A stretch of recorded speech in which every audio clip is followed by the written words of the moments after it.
इस शहर में नगर उत्थान समिति का अध्यक्ष होने के नाते लगभग मैं 500 फोन सुनता हूँ रोज। तो 500 में से 450 लोग दुखी हैं कि ये गलत हुआ।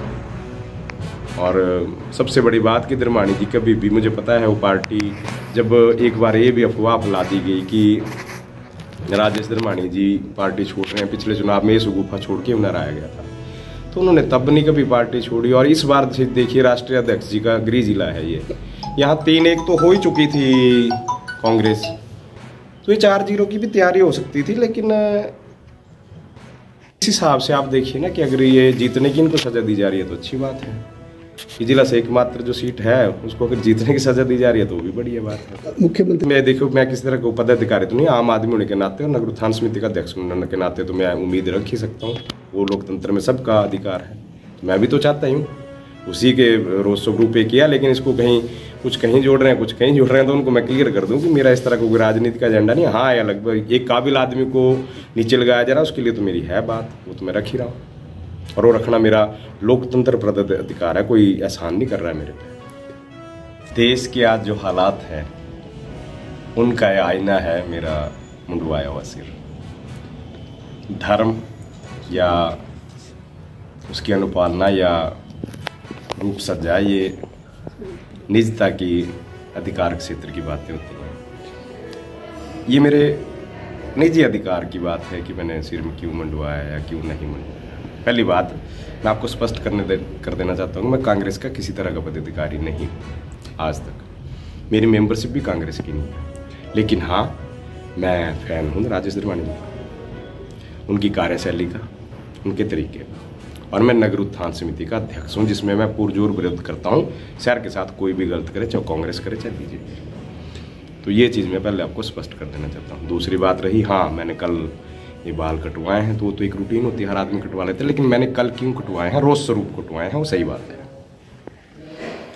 मुझे ये लग रहा है कि कल जो मंत्रिमंडल का चयन हुआ है उसमें एक आदमी जिसकी अनदेखी हुई है राजेश धर्माणी जी की, वो इस बार चौथी बार चुनाव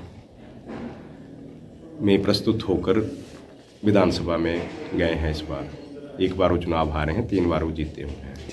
तो कितने ही लोग ऐसे होंगे जिन्होंने, वो पूर्व वीरभद्र सरकार में भी CPS फॉरेस्ट थे और उन्होंने सभी सुविधाएं छोड़ दी थी। तो क्या आज सबको ये लगता है, वो देखें जो लोग विधानसभा में आज ये जिनको पद मिला है कैबिनेट रैंक, क्या उनसे सब काबिल ही गए वहाँ?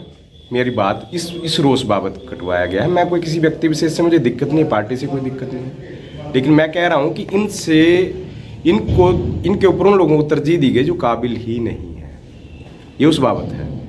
और हाँ, ये मान लिया, मैं ये भी मान रहा हूँ कि शायद इनकी पैरवी या पृष्ठभूमि राजनीतिक नहीं है, इसकी सजा मिल रही है इनको, लेकिन इनका संघर्ष तो कम नहीं है, उसको कम नहीं आंका जा सकता।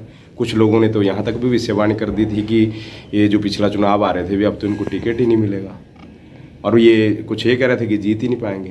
तो उन्होंने तो सभी मिथकों को तोड़ दिया है। तो जो मिथकों को तोड़ा है उसके पीछे जो लोग हैं, क्या उन लोगों को सजा नहीं मिल रही है इस बात की?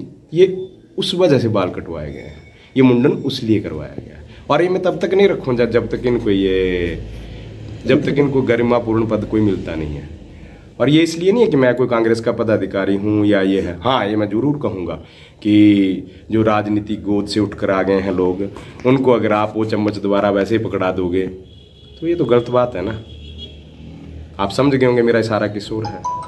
तो कुछ लोगों की तो जितनी अभी शायद राजनीतिक संघर्ष होगा, जितना इनको राजनीति में हो गया टाइम आज तक, यही मैं कहना चाहता हूँ। बाकी तो सभी लोग समझदार हैं। आज की डेट में मैं कहता हूँ कि एक जो दिहाड़ी मजदूर है उसको भी सब पता होता है। ये अलग बात है कि अपना वर्जन नहीं रखता है। तो लोगों में अगर मुझसे पूछते हैं तो हमारे इस शहर में नगर उत्थान समिति का अध्यक्ष होने के नाते लगभग मैं 500 फोन सुनता हूँ रोज। तो 500 में से 450 लोग दुखी हैं कि ये गलत हुआ। और सबसे बड़ी बात कि धर्माणी